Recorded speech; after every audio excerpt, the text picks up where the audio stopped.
Өнөөдрийн хичээлээр соронзон үйлчлэлийг судлая гэсэн сэдвийг сонгож орууллаа.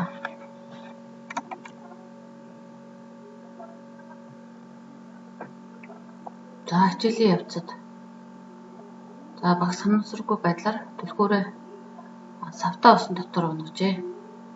За та нар ч гэсэн дэлдсэн шилэн аяхтай усандаа жижиг бүсэр түлхүүр хийгээд орхиорой. За усан дагаа төмөр биетийг гараа норголгүй хэрхэн авч болох вэ? За таамаглан бодоод яаж авах вэ гэдгээ дэвтэртээ бичээрэй.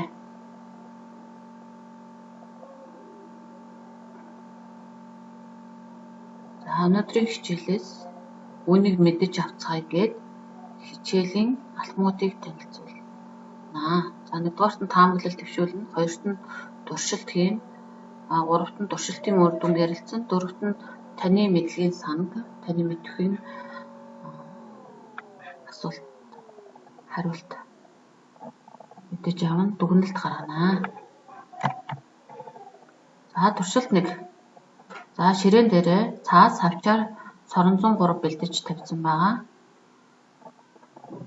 За таамаглал 1-т алийг нь соронзон татах бол за цаасыг нь хавчаарыг нь алийг нь илүү татах бол за ээлжлэн цаасан дээрээ хөргөж үзье. Дараа нь хавчаарн дээрээ хөргөж үзье. За тэгтээ энэ бол бичгийн төмөр хавчаар шүү. За таамаглал 2. Соронц хавчаар хоёрын дунд цаас байрлуулвал яаж байна? Яах бол? За эхлээд бодъё. За таамаглалаа дэвтэртээ бичээд дараа нь соронзон хавчаар хоёроо дунд цаас хийгээд үзье.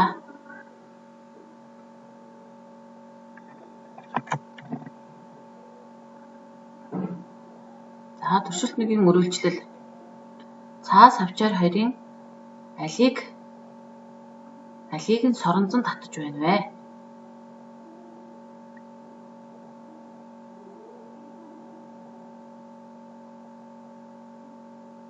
За эхлээд нэг цэцэг байрлуулаарай. За хиймэл цэцэг.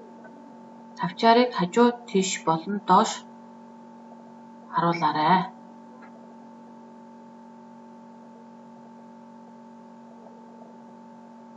Хавчаар унаж байна уу?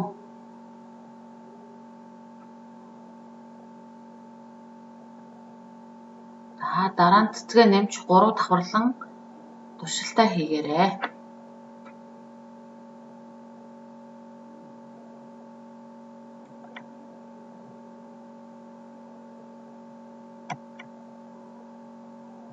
За туршилтын дараа туршилтын үр дүн ямар гарсан бэ гэдгээ ярилцъя.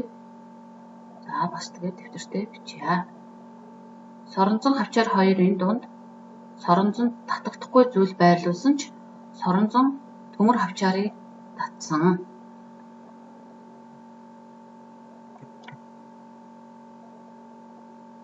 За анхааруулга. За туршилтанд хэрэглэж буй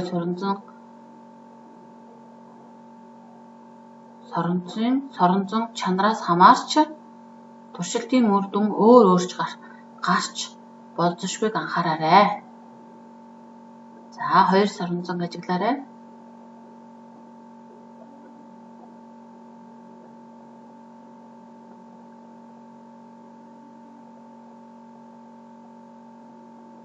За 2 өнгөөр нэг соронзон бутсан байна. 2 хэсэг хуваагаад нэг нь хөх өнгөтэй, нэг нь улаан өнгөтэй. Мөн нөгөө соронзон бас адилхан улаан өнгөтэй, хөх өнгөтэй 2 хэсэгт хуваагдсан байна.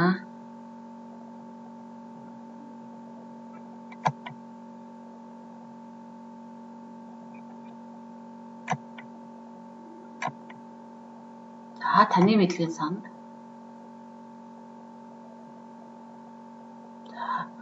Босны шувууд яагаад зүг чигээ алдалгүй нисч халуун оронд очдог вэ? За манай Монгол оронд намар сөрөө орохоор халуун орон руугаа буц яваад эргээд хавар болохоор дулаан орохоор ирдэг шувуудыг за бодож байгаарай. Дэлхий бол асар том соронзон орон юм аа. Хүн соронзон оронг мэдэрч чаддаггүй байхад соронзон оронг мэдэрч чаддаг амьтад бас байдаг гинэ. Усны шувууд нь соронзон оронг мэдэрдэг учраас бороотой, шуургатай байсан ч зүг чигээ алдалгүй нисэж халуун орондоо очиж чаддаг юм байна.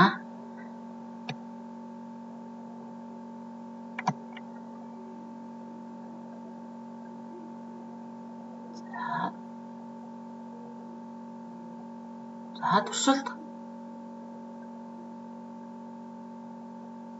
3. За таамаглал усанд байгаа төмөр биетийг гараа дүрж норголгүй хэрхэн гаргаж авахыг гэсэн хичээлийн эхэнд ярилцсан таамаглалаа төвшүүлье. За устдаа айгандаага түлхүүрийг гэсэн үг тийм ээ. Хэрвээ та нар энэ туршилтыг хийж чадвал багштай түлхүүрээ уснаас авахд тусалж чадах юм шүү.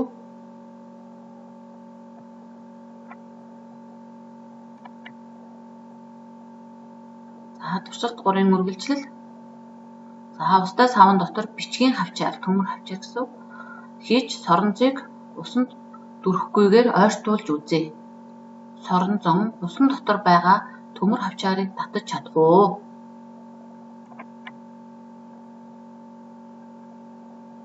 За туршилтын үр дүн. Соронзыг ойртуулахад хавчаар уснаас татагдаж гарч ирсэн. За хичээлийн дүгнэлт хэсэг. Бид өнөөдрийн хичээлийн 3 янзын туршилт явуулснаас 2-ыг нь туршиж үзлээ. За нэгт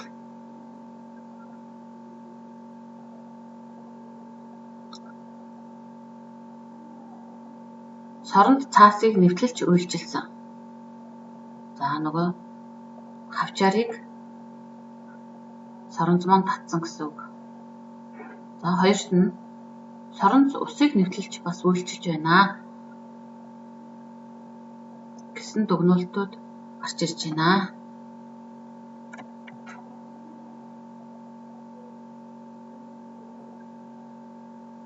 Бид өнөөдрийн хичээлээр соронзын үйлчлэлийг судлая гэсэн хичээлийг үзлээ. Энэ хичээлийн зорилго нь соронз, цаас, ус агаарыг нэвтлэж үйлчилж чадах эсхийг судалж байлаа. Бидний хичээлийн зорилго хэр биелсэн гэж бодож байна вэ?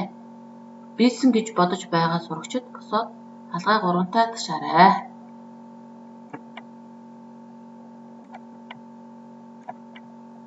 За хичээлдээ идэвхтэй оролцсон хүүхдүүдэд баярлалаа.